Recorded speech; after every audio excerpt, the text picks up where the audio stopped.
പുരാതനമായ യുനാനി ആയുർവേദ ചികിത്സാ രീതികളിൽ റോസിന് എത്രത്തോളം പ്രാധാന്യമുണ്ടെന്ന് നിങ്ങൾക്കറിയാമോ? റോസ് ഇതളുകൾ ഉണക്കിപ്പൊടിച്ചുണ്ടാക്കുന്ന ഗുലിസുർക്ക് അഥവാ റോസ് പൗഡർ വളരെ പ്രധാനപ്പെട്ട ഒരു ഔഷധമാണ്. ശരീരത്തിലെ അമിതമായ ചൂടിനെ കുറയ്ക്കാനും മനസ്സിനും ശരീരത്തിനും ഉന്മേഷം നൽകാനും ഇത് വ്യാപകമായി ഉപയോഗിക്കുന്നു. തണുപ്പും വരൾച്ചയും ഉള്ള സ്വഭാവമാണ് ഇതിന്.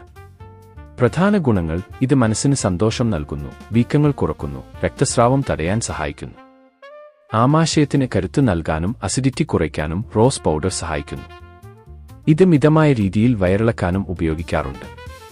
ഹൃദയമിടിപ്പ്, ഉത്കണ്ഠ, മാനസിക സമ്മർദ്ദം എന്നിവ കുറയ്ക്കാൻ ഇത് ഉത്തമമാണ്. മനസ്സിന് കുളിർമയും ഉന്മേഷവും നൽകാൻ ഇത് ഉപയോഗിക്കുന്നു.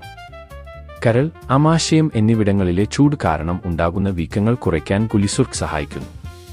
ചർമ്മത്തിലെ അമിത എണ്ണമയം നീക്കം ചെയ്യാനും വിയർപ്പ് ഗന്ധം കുറയ്ക്കാനും മുഖക്കുരു പോലുള്ള പ്രശ്നങ്ങൾക്കും റോസ് പൗഡർ പുറമെ പുരട്ടാറുണ്ട്. ഔഷധം ഉപയോഗം: ഗുൽക്കന്ദ് റോസ് ഇതളുകൾ കൊണ്ട് നിർമ്മിക്കുന്ന ലേഹ്യം. ശരീരത്തിലെ ചൂട് കുറയ്ക്കാനും മലബന്ധം ഒഴിവാക്കാനും സഹായിക്കുന്നു. അർക്കിഗുലാബ് ശുദ്ധമായ പനിനീർ. ഇത് കണ്ണിനും ചർമ്മത്തിനും കുളിർമ നൽകാൻ ഉപയോഗിക്കുന്നു. മറ്റ് മരുന്നുകളോടൊപ്പം ചേർത്ത് പൊടി രൂപത്തിൽ ഉപയോഗിക്കുന്നു. പരമ്പരാഗത ചികിത്സയിൽ റോസ് പൗഡർ വെറുമൊരു സൗന്ദര്യവർദ്ധക വസ്തുവല്ല, മറിച്ച് ശരീരത്തിന്റെ ആന്തരിക തുലനാവസ്ഥ നിലനിർത്താനുള്ള ഒരു മികച്ച മരുന്നാണ്. ഇതിനോടൊപ്പം ചേർക്കാൻ പറ്റിയ മറ്റ് പച്ചമരുന്നുകൾക്ക് ഉദാഹരണമാണ് നെല്ലിക്ക, ചന്ദനം എന്നിവ. കൂടുതൽ വിവരങ്ങൾക്കും ശുദ്ധമായ ഔഷധങ്ങൾക്കും ബന്ധപ്പെടുക. മവദവാഖാൻ, വയനാട്.